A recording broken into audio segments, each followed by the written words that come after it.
ప్రశాంతి రెడ్డి గారి మీద వ్యాఖ్యల విషయంలో తీవ్ర ఆగ్రహం వ్యక్తం చేశారు పవన్ కళ్యాణ్.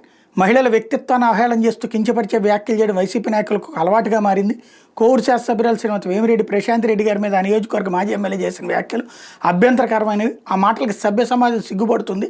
వ్యక్తిగత జీవితాలను లక్ష్యంగా చేసుకుని వ్యాఖ్యలు చేయడం మహిళలను కించపరచడాన్ని ప్రజాస్వామికవాదులందరూ ఖండించాలి. శ్రీమతి ప్రశాంత్ రెడ్డి గారిపైన, నెల్లూరు ఎంపీ శ్రీ వేమిరెడ్డి ప్రభాకర్ రెడ్డి గారిపైన సదరు మాజీ ఎమ్మెల్యే చేసిన వ్యాఖ్యలు అందరికీ బాధ కలిగించాయి. మహిళల గౌరవానికి భంగం కలిగించిన, అసభ్య వ్యాఖ్యలు చేసిన చట్ట ప్రకారం చర్యలు ఉంటాయి. అధికారంలో ఉన్నప్పుడు ఆ పార్టీ నాయకులు నోటీస్ వదలతో అసభ్యంగా వ్యాఖ్యలు చేశారు. నిండు శాసనసభలో కూడా అదేవిధంగా మాట్లాడడంతో ప్రజలు సరైన రీతిలో తీర్పు చెప్పారు. అయినప్పటికీ వదలబోతు మాటలు వదలలేకపోతున్నారు. మహిళా సమాజం మరోసారి ఆ పార్టీకి తగిన విధంగా సమాధానం చెప్తుంది అంటూ ఘాటైనటువంటి వ్యాఖ్యలు చేశారు. ఆయన మాట్లాడినటువంటి మాటలు విజయ్ కుమార్ గారు ఇద్దరు కూడా మాట్లాడారు. ఎందుకు రెచ్చిపోయిందో ఎవరికి అర్థం కాలేదు.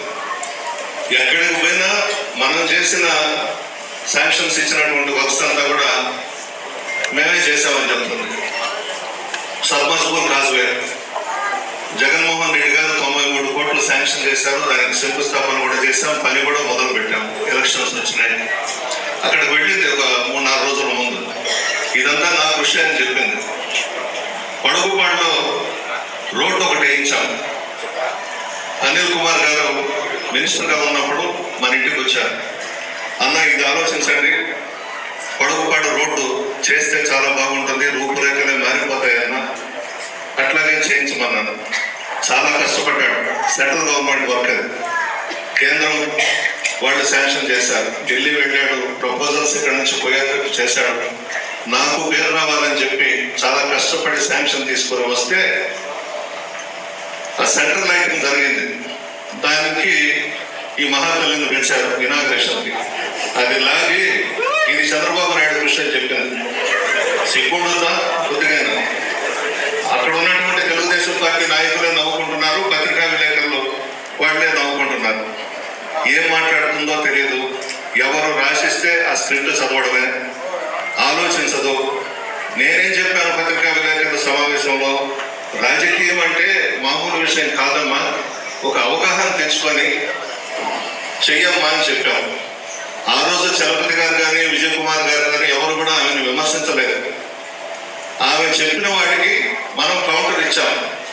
దానికి రెచ్చిపోయి ముచ్చిరెడ్డిపాళెంలో పర్సంటేజీలో ప్రసన్న అంట, అవినీతిలో ప్రసన్న పీజీ పిహెచ్డి చేశాడంట.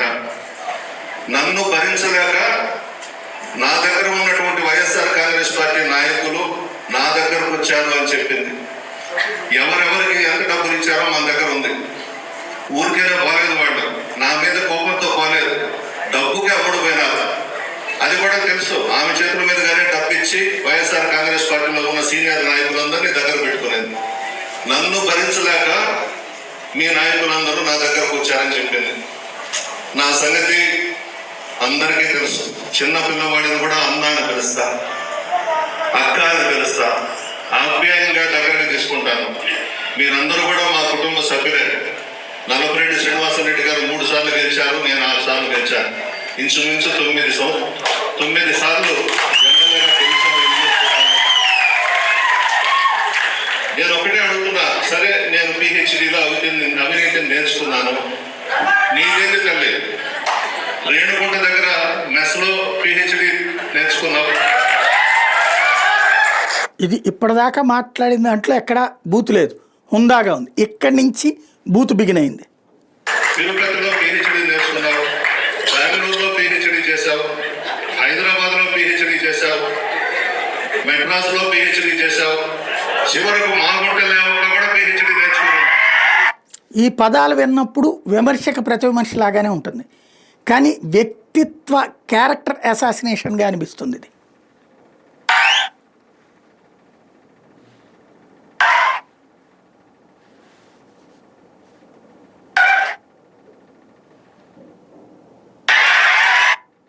నోట్ రాసిస్తాము, చెక్ ఇస్తాము. అప్పులు తెచ్చుకుంటున్నాడు ఫోన్లు చేసి అన్నాడు. ఎస్, అప్పులు చేసే దాంట్లో ఉన్న మజా దేంట్లో ఉంటుంది. తెస్తాము, అవసరమైతే తెస్తాము. నాకు అనిల్ కుమార్ యాదవ్ గారికి ఇదే పని. మాకు ఉదయం వేస్తే ఏడు అప్పు దొరకదు, దాన్ని దండం పడుతుంది.